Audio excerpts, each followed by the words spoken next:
Bonsoir à tous et merci à tous d'être présents ce soir pour cette dernière rencontre du LabCom de l'année, l'année 2013, mais vous vous doutez bien avant les vacances scolaires puisqu'on vous réserve plein de surprises pour la rentrée. Est-ce qu'il y a réellement une potion magique ou une recette secrète pour établir une stratégie réussie sur les médias sociaux? Donc je laisse la parole à Lou Kouman qui va débuter donc la session avec les 10 chiffres clés du social media. Je vais vous dire en introduction, juste avant de laisser la parole aux autres intervenants, c'est faire un petit focus sur 10 chiffres et leur associer 10 caractéristiques qu'on met en droit, qu'on peut attendre d'une stratégie qu'on va déployer sur les médias sociaux et comment finalement imaginer ce qui est déployable par rapport à ces chiffres clés qui sont pour la plupart relativement récents et qui font le focus sur des enjeux intéressants sur les médias sociaux. En fait, parce que ces réseaux sociaux, c'est très sympathique, mais il faut bien les remplir.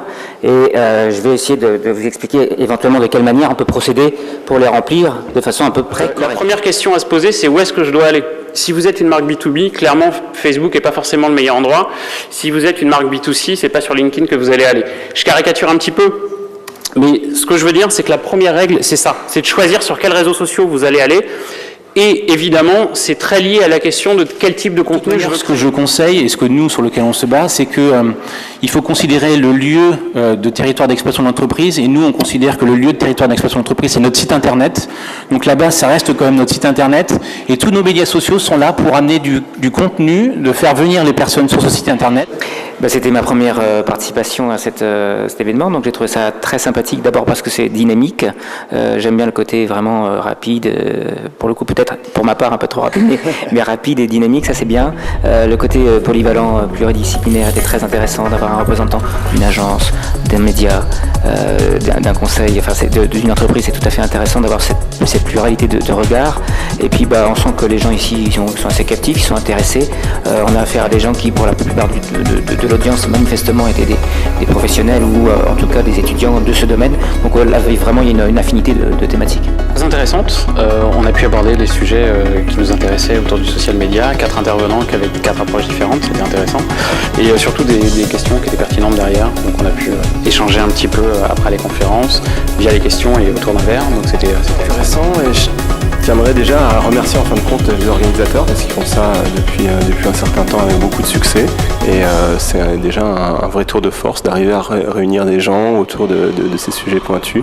Et donc c'est très agréable d'échanger et puis d'avoir des problématiques et puis de pouvoir exposer des débuts de solutions peut-être aux questions que des gens se posent sur des thématiques telles que je trouve que c'est un point très positif, c'est que c'est une conférence qui est gratuite, donc ça permet à l'ensemble des personnes qui le souhaitent de venir.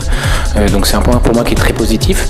Et puis aussi, ce qui est intéressant, c'est vraiment les retours d'expérience entre les 4 intervenants et le public. La nécessité, bien sûr, les réseaux sociaux, c'est même plus une question, on ne se pose plus la question, on en est à comment faire pour optimiser. Il y a la notion d'optimisation du ROI, il y a la notion de la qualité des contenus, de comment faire pour en réalité vraiment devenir un peu plus performant.